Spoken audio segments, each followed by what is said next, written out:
ನನ್ನ ಮಗ ಏನಾದರೂ ನನ್ನಿಂದ ದೂರ ಆದರೆ ನನ್ನ ಪ್ರಾಣನೇ ಹೊರಟೋಗುತ್ತೆ. ಪ್ಲೀಸ್ ದುರ್ಗಾ, ನಿನ್ನ ಕೈ ಮುಗಿತೀನಿ, ದಯವಿಟ್ಟು ಈ ರಹಸ್ಯನ ಯಾರ ಮುಂದೆನೂ ಬಾಯಿ ಬಿಡಬೇಡ ದುರ್ಗಾ. ಪ್ಲೀಸ್ ಬಾಯಿ ಬಿಡಬೇಡ. ಆಯಿತು ಮೇಡಮ್, ನಾನು ಈ ವಿಷಯನ ಯಾರ ಹತ್ರನೂ ಹೇಳೋದಿಲ್ಲ.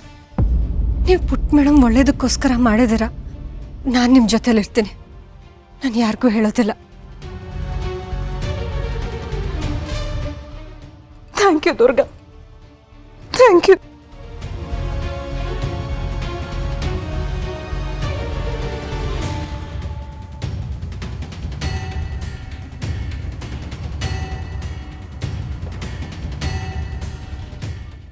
ದುರ್ಗಾ, ಇವಳು ಮಾತನ್ನ ನಂಬೇಡ. ಇವಳು ತಾಯಿ ಅಲ್ಲ, ರಾಕ್ಷಸಿ. ತನ್ನ ಸ್ವಾರ್ಥಕ್ಕೋಸ್ಕರ ನಮ್ಮ ಹೆತ್ತ ತಾಯಿನ ಕೊಂದ ಕ್ರೂರಿ ಇವಳು. ನೋಡು, ಇಷ್ಟು ದೊಡ್ಡ ಸುಳ್ಳನ್ನ ಎಷ್ಟು ಚೆನ್ನಾಗಿ ನಿನ್ನ ಹತ್ರ ಹೇಳಿ ನಿನ್ನ ನಂಬಿಸ್ಬಿಟ್ಲು. ದೇವ್ರೆ, ನಾನು ಆತ್ಮವಾಗಿರೋದ್ರಿಂದ ನನ್ನ ತಂಗಿಗೆ ಸತ್ಯ ಹೇಳಕ್ಕಾಗ್ತಿಲ್ಲ.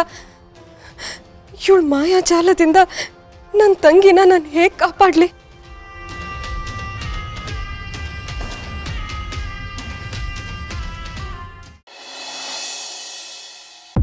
ದುರ್ಗಾ ಅಕ್ಕ, ನಿಂಗೆ ಮುಂಚೆನೇ ಗೊತ್ತಿತ್ತಾ ಮಾಳ್ವಿಕಾ ಮೇಡಮ್ಗೆ ಇಷ್ಟು ದೊಡ್ಡ ಮಾಯಾಶಕ್ತಿ ಇದೆ ಅಂತ? ಹೌದು ದುರ್ಗಾ, ನನಗೆ ಗೊತ್ತಿತ್ತು. ಮತ್ತು ನನಗೆ ಯಾಕಕ್ಕ ಹೇಳಲಿಲ್ಲ ನೀನು? ಅಲ್ಲ, ಇಷ್ಟು ದಿನ ಈ ಸತ್ಯನ ನನ್ನಿಂದ ಯಾಕೆ ಮುಚ್ಚಿಟ್ಟೆ? ಒಂದು ಮಾತಾದರೂ ಹೇಳಬೇಕಲ್ವಾ? ಅದು ದುರ್ಗಾ, ಈ ವಿಷಯ ನನಗೆ ಗೊತ್ತಾಗೋದಕ್ಕೆ ತುಂಬ ಟೈಮ್ ಆಯಿತು.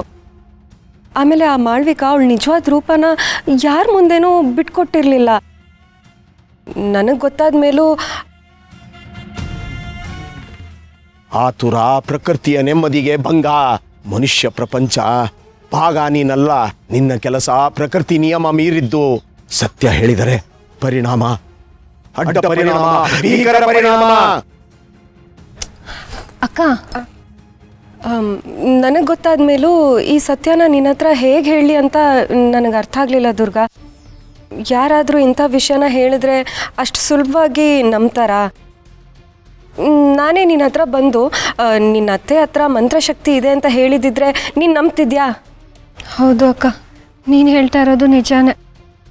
ಈ ವಿಷಯನ ಯಾರೂ ಅಷ್ಟು ಸುಲಭವಾಗಿ ನಂಬೋದಕ್ಕೆ ಸಾಧ್ಯನೇ ಇಲ್ಲ. ಈ ಮನೆಯಲ್ಲಿ ನಮ್ಮೆಲ್ಲರ ಮತ್ತೆಯರು ಮಾಳ್ವಿಕಾ ಮೇಡಮ್ಗೆ ಇಷ್ಟೊಂದು ಶಕ್ತಿ ಇದೆ, ಅವ್ರು ಈ ಥರ ಮಾಯಗಳನ್ನೆಲ್ಲ ಮಾಡ್ತಾರೆ ಅಂತ ಯಾರಾದ್ರೂ ಕಲ್ಪನೆ ಮಾಡ್ಕೊಳಕ್ಕಾದ್ರೂ ಆಗುತ್ತಾ? ಇಲ್ಲ ಇಲ್ಲ. ಆದರೆ ಅಕ್ಕ, ಆದರೆ ಏನು, ಗುಹೆಯಿಂದ ಬಂದಮೇಲೆ ಮಾಳ್ವಿಕಾ ಮೇಡಮ್ ನನ್ನ ಹತ್ರ ಮಾತಾಡಿದ್ರು. ನನ್ನ ಹತ್ರ ಈ ಸತ್ಯನ ಯಾಕೆ ನಾನು ಹೊರಗಡೆ ಜನಕ್ಕೆ ಹೇಳಿಲ್ಲ, ಅದಕ್ಕೆ ಕಾರಣ ಏನು ಅಂತಲೂ ಹೇಳಿದ್ರು. ಅಕಸ್ಮಾತ್ ಈ ವಿಷಯನ ನಾನು ಬೇರೆಯವ್ರಿಗೆ ಹೇಳಿದ್ರೆ ಅವ್ರು ನನ್ನ ಹುಚ್ಚಿ ಅಂತ ಅನ್ಕೋತಾರೆ, ಅಥವಾ ನನ್ನನ್ನು ನೋಡಿ ಹೆದರಿ ನನ್ನನ್ನು ದೂರ ಇಟ್ಬಿಡ್ತಾರೆ. ಅದಕ್ಕೆ ನಾನು ಈ ವಿಷಯನ ಯಾರಿಗೂ ಹೇಳಿಲ್ಲ ಅಂತ ಅಂದರು. ಎಲ್ಲೋ ಒಂದು ಕಡೆ ಮಾಳ್ವಿಕಾ ಮೇಡಮ್ ಹೇಳಿದ ಮಾತು ನಿಜ ಅಂತ ಅನಿಸುತ್ತೆ ಅಲ್ವಾ ಅಕ್ಕ? ಯಾಕಂದರೆ ಇವಾಗ ನೀನು ನನ್ನ ಕಣ್ಣಿಗೆ ಮಾತ್ರ ಕಾಣಿಸ್ತೀಯ. ಈ ವಿಷಯನ ನನ್ನ ಮನೇಲಿರೋರಿಗೆ ಹೇಳೋದಕ್ಕೆ ಎಷ್ಟೋ ಸಲ ಪ್ರಯತ್ನ ಪಟ್ಟಿದ್ದೀನಿ, ಆದರೆ ಅವರೆಲ್ಲರೂ ನನ್ನನ್ನು ಹುಚ್ಚಿ ಥರ ನೋಡ್ತಾರೆ. ಇದನ್ನು ಯಾರೂ ನಂಬೋದೇ ಇಲ್ಲ. ಆದರೆ ಸತ್ಯ ಏನು ಅಂತ ನನಗೆ ಗೊತ್ತಲ್ವಾ? ಒಂದು ವೇಳೆ ನನ್ನನ್ನು ನಂಬಿದ್ರೂ ದೆವ್ವದ ಜೊತೆ ಮಾತಾಡ್ತಾಳೆ ಅಂತ ಅಂದ್ಕೊಂಡು ನನ್ನನ್ನು ನೋಡು ಹೆದರ್ಕೊಂಡು ನನ್ನನ್ನು ದೂರ ಇಟ್ಬಿಡ್ತಿದ್ರು ಅಲ್ವಾ ಅಕ್ಕ?